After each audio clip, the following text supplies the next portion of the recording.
Tahun 2006, jutaan anak di seluruh dunia, termasuk saya sebenarnya, ngerasa kayak dikhianati oleh sains. Wah, ini pasti soal statusnya Pluto ya. Betul banget. Tiba-tiba kan para pakar astronomi memutuskan bahwa Pluto itu ya bukan lagi sebuah planet. Rasanya tuh kayak sebagian dari masa kecil saya dibatalkan begitu aja secara sepihak. Iya, pasti rasanya aneh banget kan. Apalagi kita dari SD udah diajarin susunan tata surya yang itu. Banget. Butuh bertahun-tahun loh bagi saya untuk berhenti merasa defensif tiap kali ngeliat poster tata surya yang baru. Nah, pertanyaannya kan, di dunia yang berubah dengan kecepatan eksponensial kayak sekarang ini, kenapa sih kita begitu protektif dan bangga terhadap pengetahuan yang udah kita miliki, tapi secara naluriah sangat anti pas diminta untuk memperbaruinya? Yang sangat efisien. Oke, efisien maksudnya gimana tuh? Artinya, pada dasarnya otak kita itu males. Mempertahankan sebuah keyakinan itu sangat hemat energi kan? Dunia terasa stabil, aman, dan bisa diprediksi. Oh, jadi mikir hal baru tuh capek ya secara harfiah? Betul banget. Sebaliknya, saat kita dihadapkan pada informasi baru yang mengancam fondasi keyakinan tersebut, amigdala di otak kita, nah ini bagian yang memproses rasa takut, itu meresponsnya persis kayak saat kita lagi dikejar beruang di alam liar. Tunggu dulu, dikejar beruang, jadi otak merespons opini yang beda sebagai ancaman fisik? Iya, otak kita memproses keraguan intelektual sebagai ancaman fisik, jadi kita lebih memilih kenyamanan dari konsistensi yang semu daripada harus nanggung kelelahan mental akibat membongkar ulang apa yang udah kita yakini. Membongkar ulang keyakinan. Frasa itu merangkum dengan sempurna misi dari sesi pembedahan materi kita kali ini. Hari ini kita bakal mengeksplorasi sebuah pemikiran yang sangat provokatif dari buku Think Again. Ini karya psikolog organisasi Adam Grant. Buku yang luar biasa penting untuk konteks zaman sekarang sih. Bener banget. Tujuan kita di sini, buat Anda yang sedang mendengarkan, adalah untuk melatih kelenturan mental. Kita bakal nelusurin kenapa kemampuan untuk berpikir ulang atau membuang keyakinan lama yang udah usang itu jauh lebih penting untuk bertahan hidup saat ini dibanding sekedar punya kecerdasan intelektual tinggi. Karena gini, informasi yang valid 5 tahun yang lalu atau bahkan 5 bulan yang lalu bisa aja jadi usang hari ini. Kalau fondasi berpikir kita cuma bersandar pada akumulasi hafalan tanpa kemampuan untuk merevisinya secara konstan, ya kita bakal tertinggal. Setuju. Nanti kita akan bongkar akar psikologis yang mengunci pikiran kita, pahamin cara misahin ego dari opini, dan nemuin gimana sih mengakui kesalahan itu ternyata bisa jadi proses yang ya, sangat membebaskan. Nah, untuk mulai paham kenapa kita begitu kaku, kita perlu ngamatin perilaku kita sendiri dulu saat lagi berdebat atau pas lagi sekedar memproses berita di media sosial misalnya. Oh, yang soal 3 mode profesi itu ya? Iya, betul. Adam Grant mengidentifikasi bahwa tanpa kita sadari, dalam keseharian kita itu sering tergelincir masuk ke dalam 3 profesi mental saat dihadapkan pada informasi baru. Profesi yang pertama itu adalah pengkhotbah atau preacher. Pengkhotbah ya? Saya bayangin ini itu kejadian pas kita ngerasa nilai-nilai fundamental kita lagi diserang gitu kan. Tepat. Dalam mode pengkhotbah ini, motif utama kita adalah melindungi sebuah idealisme atau dogma yang kita anggap suci. Kita bangun benteng pertahanan tebal. Dan kita cuma peduli untuk nyebarin kebenaran versi kita gitu. Iya, kita mengerahkan seluruh energi untuk mengkhotbahkan kebenaran kita sekeras mungkin. Bahayanya di sini adalah kebutaan selektif. Saat kita sibuk berkhotbah buat nyelamatin orang lain, kita nolak untuk ngelihat bahwa fondasi pengetahuan kita sendiri tuh mungkin penuh dengan retakan. Paham. Saya sering banget nih ngelihat mode ini mendominasi kolom komentar di internet. Tapi, saya juga perhatiin ada tipe interaksi lain yang karakternya tuh beda banget. Kalau pengkhotbah sibuk magarin kebenarannya sendiri, tipe kedua ini justru agresif banget memburu celah dari omongan orang lain. Nah, mereka itu kayak jaksa penuntut umum kan? Iya, persis. Kayak lagi mencecar saksi di ruang sidang aja. Itu dia profesi mental yang kedua, yaitu jaksa atau prosecutor. Objektif tunggal dari seorang jaksa itu cuma satu, memenangkan argumen dengan cara ngebuktiin pihak lain itu salah mutlak. Nggak peduli nambah wawasan atau enggak, yang penting menang. Betul, bagi mereka yang terjebak di mode ini, opini mereka itu ibarat perangkat lunak lama yang menolak keras buat diupdate. Sekali sistem itu terpasang, mereka bakal mendai setiap informasi baru atau argumen lawan sebagai virus yang harus dihancurkan tanpa kompromi. Oke, jadi pengkhotbah melindungi, jaksa menyerang, tapi realitasnya nih, saya perhatiin banyak orang yang kayaknya sama sekali nggak peduli pada kebenaran atau logika argumen. Mereka ini gampang banget ngubah-ngubah pendapat tergantung siapa yang lagi dengerin. Oh, yang biar disukai bos atau diterima kelompok mainnya gitu. Iya persis, itu masuknya ke mode apa tuh? Mereka itu lagi ngeaktifin mode politikus. Mode politikus ini muncul pas hasrat psikologis kita untuk dapat validasi itu jauh ngelampauin hasrat buat nyari objektivitas. Kita jadi kayak lagi kampanye. Kampanye demi dapat suara dari lingkungan sekitar ya? Benar, kita memformulasikan argumen bukan berdasarkan data atau fakta yang ada, tapi berdasarkan apa yang paling menguntungkan posisi kita di mata audiens kita pada saat itu. Oke, tunggu sebentar. Saya harus interupsi nih dengan realita di lapangan. Di dunia nyata, bukankah kadang kita secara pragmatis emang harus pakai topi jaksa atau politikus? Maksudnya dalam situasi kayak gimana tuh? Buat mempertahankan anggaran divisi saya yang terancam dipotong nih. Kalau saya nggak mencecar kelemahan argumen lawan kayak jaksa atau nyari sekutu politis kayak politikus, ya divisi saya hancur dong. Kita nggak bisa terus-terusan bersikap terbuka setiap saat kan? Dorongan kritis yang sangat valid sih. Dan Adam Grant di bukunya juga nggak menafikan realitas itu kok. Emang ada momen strategis spesifik di mana kita wajib mengadvokasi ide kita secara asertif. Nah kan, berarti boleh dong. Boleh. Tapi kerusakan struktural pada cara mikir kita baru terjadi kalau mode-mode operasional ini membeku dan berubah jadi identitas permanen. Coba bayangin, Anda pulang dari kantor, terus memperlakukan argumen pasangan Anda layaknya saksi di persidangan yang lagi didakwa. Wah, bisa hancur itu rumah tangga. Atau Anda terus-terusan memanipulasi opini Anda cuma demi validasi teman-teman Anda, pada akhirnya Anda berhenti memproses kebenaran kan? Nah, penawar dari kebekuan ini adalah mode keempat yang jadi inti eksplorasi kita hari ini, yaitu pola pikir ilmuwan. Jadi alih-alih mengumpulkan audiens, kita mengumpulkan data. Lebih dari sekedar data sih, berpikir kayak ilmuwan itu maknanya kita ngelihat setiap opini kita cuma sebagai sebuah hipotesis sementara. Hipotesis sementara. Oke. Ya, jadi kalau eksperimen atau ada data baru yang ngebuktiin bahwa hipotesis itu keliru, seorang ilmuwan sejati nggak merasa kalah kayak seorang jaksa, mereka malah merayakannya. Merayakan kesalahan. Agak aneh ya. Emang kedengarannya aneh, tapi bagi ilmuwan, terbuktinya sebuah kesalahan itu adalah langkah empiris menuju kebenaran. Mereka tuh mencari fakta murni, bukan nyari pembenaran ego. Ini munculin satu teka-teki besar sih buat saya. Secara logika, nyari kebenaran objektif pakai metode ilmuwan ini kedengarannya sangat rasional, sangat ideal. Tapi faktanya, jarang banget loh kita temui orang yang dengan senang hati merevisi opininya. Saya asumsiin ini ada hubungannya sama dorongan ego yang nggak kelihatan ya? Sangat berkaitan erat. Kita itu sering terjebak dalam apa yang dinamakan siklus kepercayaan diri berlebih. Mekanismenya bekerja persis kayak lingkaran setan neurologis. Lingkaran setan gimana mulainya tuh? Siklus ini diawali dengan kesombongan. Kesombongan ini kemudian memicu kita untuk cuma memburu informasi yang menyetujui pemikiran kita aja. Nah, ini yang sering kita sebut sebagai bias konfirmasi. Oh, yang kita cuma baca berita yang sejalan sama opini kita itu ya? Tapi kenapa kita ngelakuin itu sih? Karena nemuin informasi yang memvalidasi keyakinan kita itu memicu lonjakan dopamin di otak. Kita jadi merasa diakui, merasa pintar. Semakin sering dopamin ini ngalir, semakin kita terdorong naik menuju puncak yang dijuluki Gunung Dungu. Gunung Dungu? Wow, namanya kasar tapi kayaknya akurat. Iya, itu representasi dari Dunning-Kruger effect. Semakin sedikit pengetahuan faktual kita tentang suatu topik, ironisnya, semakin melambung pula penilaian kita terhadap kemampuan diri kita sendiri. Karena kita bahkan kekurangan referensi untuk nyadari betapa bodohnya kita di topik itu ya? Tepat sekali. Nah, untuk bisa turun dari gunung tersebut, kita butuh penawarnya, yaitu siklus berpikir ulang. Siklus ini mensyaratkan satu komponen awal yang sangat krusial, yaitu kerendahan hati intelektual. Mengakui kalau kita nggak tahu segalanya. Yang ngebawa kita kembali pada kerendahan hati tadi. Menyadari bahwa masih banyak banget yang belum kita mengerti ya.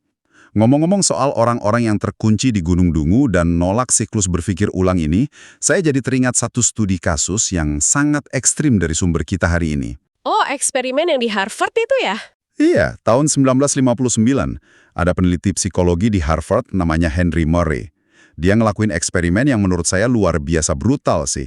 Mahasiswa yang jadi subjek eksperimennya itu diminta merinci filosofi hidup serta nilai-nilai moral fundamental mereka. Sampai sini kedengerannya masih kayak tugas kampus biasa ya. Betul, berarti setelah itu, Murray nempatin subjek di sebuah ruangan, ngikat elektroda ke tubuh mereka, dan mulai mencecar nilai-nilai personal tersebut dengan rentetan serangan verbal yang emang dirancang untuk menghancurkan secara psikologis.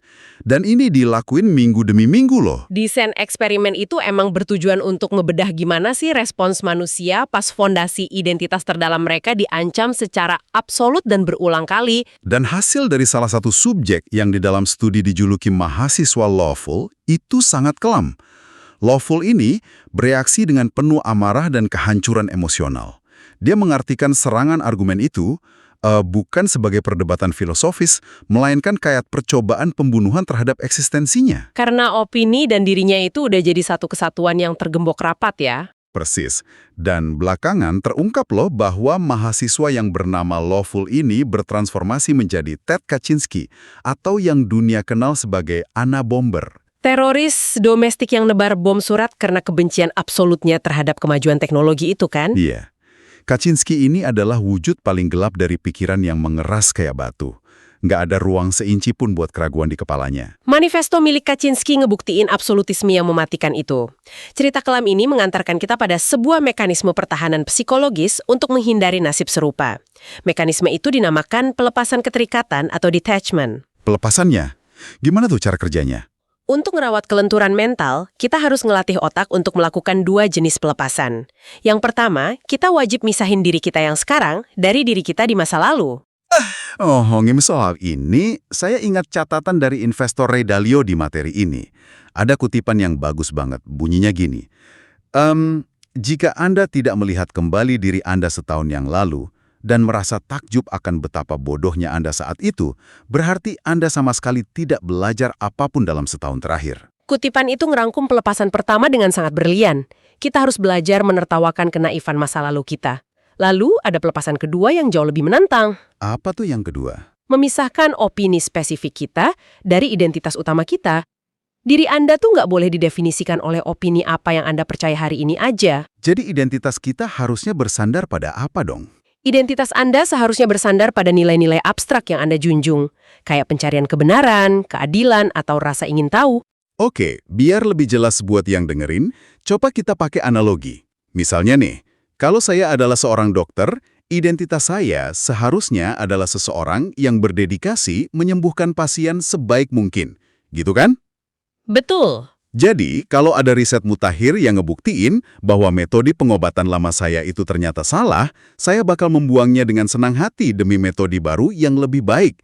Tapi, kalau identitas saya itu terkunci pada sebutan ahli bedah dengan metode X, kedatangan riset baru itu malah bakal memicu kepanikan amigdala, karena eksistensi saya ngerasa dilenyapkan. Presisi sekali analoginya. Ketika kita berhasil merampungkan kedua proses pelepasan ego tersebut, kita bakal ngebuka akses menuju semacam anomali psikologis. Kita mengembangkan kapasitas untuk merasa antusias dan gembira ketika kita terbukti salah. Gembira saat salah? Jujur, itu berlawanan banget sih sama insting alami kita sebagai manusia. Pasti, tapi justru itulah yang membedakan pemikir tangguh dari yang lain. Psikolog pemenang hadiah Nobel, Daniel Kahneman, mendemonstrasikan ini dengan sangat epik. Suatu hari, ada sebuah makalah penelitian terbaru yang menghantam belasan asumsi akademis yang selama ini ia yakini. Wah, kalau orang biasa pasti udah defensif banget tuh. Nah, alih-alih merespon defensif, Kahneman malah tersenyum lebar. Ketika rekannya nanya heran, kenapa sih dia begitu seneng ide besarnya dipatahkan? Dia cuma jawab bahwa hari itu, ia baru aja menjadi sedikit lebih pintar. Wah, merinding saya dengernya. Bagi Kahneman, opini itu cuma alat sementara ya? Iya, ketika alat itu terbukti cacat oleh data empiris, yaitu berarti dia sedang bergerak satu langkah menjauhi kebodohan. Pemisahan ego yang sempurna banget sih itu. Tapi, muncul dilema baru nih di kepala saya. Mempraktikkan pelepasan ego di dalam diri sendiri itu satu hal ya. Tapi gimana mekanismenya pas opini kita itu berbenturan keras dengan orang lain yang juga sama-sama keras kepala? Konflik interpersonal ya, ini malah lebih rumit. Iya. Saya lihat catatan tentang inovator penerbangan kita, Wright bersaudara, Wilbur dan Orville. Publik kan kenalnya mereka sebagai pahlawan yang selalu kooperatif tuh. Tapi, rahasia di balik penemuan pesawat terbang pertama itu adalah bahwa mereka berdebat dan saling berteriak setiap hari dengan sangat agresif loh. Oh, mereka emang terkenal sering berantem hebat. Nah, pertanyaannya, gimana mungkin dua orang yang terlibat konflik tiada henti berhasil ngerangkai sayap dan mesin tanpa akhirnya saling bunuh atau saling membenci? Saya tuh memvisualisasikan mereka berdua kayak dua mekanik yang lagi natap mesin mobil yang rusak parah. Analogi mekanik lagi nih, gimana tuh? Mereka berdebat panas, membanting kunci Inggris, saling nyalahin rancangan gearbox-nya. Mereka menyerang habis-habisan mesinnya itu, tapi mereka nggak pernah nyerang karakter satu sama lain. Metafora mekanik yang Anda pakai tuh akurat banget buat ngejelasin pemisahan antara konflik tugas dan konflik hubungan. Secara psikologis, konflik hubungan itu berakar pada emosi negatif. Kita menyerang intensi, karakter, atau kecerdasan lawan bicara kita. Dan ini tuh sangat destruktif. Yang bikin sakit hati itu ya. Iya. Di sisi lain, apa yang dipraktikkan Wright bersaudara itu adalah konflik tugas tingkat tinggi. Mereka menyerang sudut baling-baling, mereka berteriak soal kalkulasi aerodinamika. Ketegangan itu tercipta justru karena mereka berdua sangat peduli pada pencarian solusi terbaik. Jadi dalam konteks ini, perselisihan itu sebenarnya adalah wujud dari kolaborasi. Bener banget. Ketika kita berselisih secara konstruktif, kita tuh sebenarnya lagi berdansa dengan lawan bicara. Kita nggak memposisikan diri sebagai jaksa yang lagi menginterogasi saksi yang nggak berdaya. Berdansa intelektual gitu ya. Iya, dalam tarian intelektual ini, Anda melangkah maju untuk ngasih argumen, tapi Anda juga harus bersedia mundur saat langkah argumen lawan ternyata terbukti lebih kokoh. Riset bahkan nunjukin loh, kalau negosiator atau komunikator yang handal itu justru jarang pakai pernyataan pasti yang mutlak. Oh ya, mereka ngapain dong kalau nggak pakai pernyataan mutlak? Mereka menunjukkan keraguan, mereka mengakui bahwa isu tersebut itu rumit dan ada batasan-batasannya. Menarik. Kenapa nunjukin kelemahan atau keraguan justru malah menguntungkan argumen kita? Cara efektif lagi nurunin tameng pertahanan neurologis lawan bicara Anda. Anda mengundang mereka untuk melepaskan jubah jaksa mereka dan ikut pakai jas lab ilmuwan bareng-bareng sama Anda. Masuk akal, masuk akal. Nah, lantas apa aplikasi konkret dari tarian intelektual ini kalau kita tarik ke panggung masyarakat luas? Soalnya, ruang publik kita saat ini tuh rasanya jauh banget dari kata berdansa. Sangat jauh. Sebagian besar interaksi publik kita didominasi oleh yang namanya bias biner. Ini tuh kecenderungan primitif kita untuk memangkas isu yang sangat kompleks jadi cuma dua kubu, hitam dan putih yang saling ngehancurin.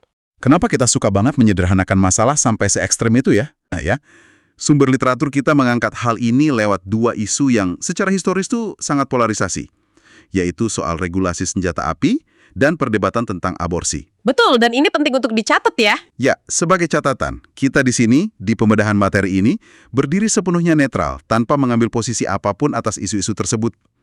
Yang cuma pengen digarisbawahi oleh Adam Grant adalah betapa kelirunya asumsi media yang sering merasa udah objektif cuma dengan menyajikan sudut pandang dari kedua belah pihak. Padahal pendekatan semacam itu nyatanya justru memperkuat bias biner kan? Banget. Alih-alih bikin publik mengevaluasi opini mereka, menyajikan dua ekstrim kutub malah mempertebal garis parit di antara kedua kubu tersebut. Kata penulisnya, penawar dari kebuntuan ini adalah dengan mengekspos kompleksitas. Gimana tuh maksudnya mengekspos kompleksitas? Mengekspos kompleksitas itu taktik buat ngeganggu aliran dopamin dari bias konfirmasi yang kita bahas tadi.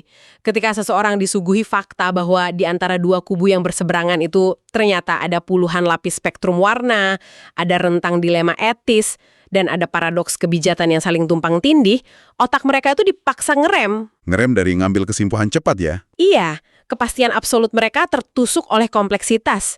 Nah, di titik itulah mereka mulai merasa ragu, dan keraguan itu menginisiasi proses berpikir ulang. Mekanisme merusak bias biner ini akhirnya mengantarkan kita pada akar pembentukan persepsi itu sendiri, yaitu sistem pendidikan kita. Ada satu studi kasus yang sangat membekas banget buat saya, tentang gimana kita bisa merawat pola pikir ilmuwan ini sejak dini. cerita soal guru sejarah itu kan? Iya, kisah tentang seorang pengajar sejarah bernama Erin McCarthy. Dia ngamatin bahwa murid-muridnya memandang buku teks sejarah itu sebagai kumpulan wahyu absolut yang udah mati. Dan itu mematikan gairah belajar anak-anak. Maka dia memutarbalikkan metodenya. Berani banget loh langkahnya ini. Sangat berani. Dia kasih buku teks itu ke murid kelas 8-nya, tapi dia nugasin mereka buat bacanya dengan penuh kecurigaan. Dia menantang anak-anak itu nyari narasi siapa sih yang dihilangkan sama penulis buku ini, bias kultural apa yang terselip, terus dia minta murid-muridnya merevisi narasi sejarah tersebut dengan riset independen. Bukan lagi sekedar mentransfer fakta, dia lagi menanamkan mekanisme kognitif. Mengajarkan murid bahwa informasi dalam buku cetak itu bukan artefak final, melainkan draft yang terus dievaluasi. Betul, dan itu adalah pencapaian tertinggi dari pendidikan. Kalau sekolah cuma difungsikan kayak museum masa lalu, di mana fakta cuma ditaruh di balik kaca buat dihafal tanpa boleh dipertanyakan, ya kita cuma bakal memproduksi generasi yang mahir membeo. Menciplak tanpa mikir. Iya, padahal pendidikan esensial itu adalah penciptaan kebiasaan mental buat terus merevisi karya, asumsi, dan wawasan kita secara tanpa henti. Luar biasa. Kalau kita himpun kembali semua serpihan analisis dari awal tadi, satu pola besar muncul dengan sangat jelas. Buat Anda yang mendengarkan, ternyata hidup ini bukanlah arena pertarungan untuk mengumpulkan amunisi argumen demi mempertahankan opini biar kita terlihat superior. Fleksibilitas mental, kelapangan dada untuk menyadari seberapa luas bentangan ketidaktahuan kita sendiri. Tapi fleksibilitas mental itu butuh keberanian yang nggak main-main, kan? Sangat butuh keberanian. Keberanian buat ngelepasin identitas usang kita, mengubah cara pandang ke lawan bicara dari yang awalnya musuh yang harus diberangus menjadi mitra untuk mengkalibrasi ide. Dan pastinya, keberanian buat merangkul kerumitan berlapis di tengah dunia yang terus-menerus maksa kita milih jawaban hitam atau putih yang instan.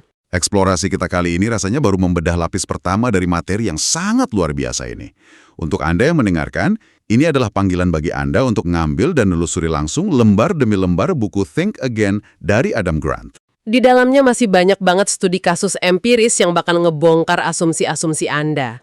Betul, termasuk ada taktik psikologis konkret tentang gimana seorang musisi bisa mengubah pandangan kelompok ekstremis radikal cuma lewat teknik mendengar.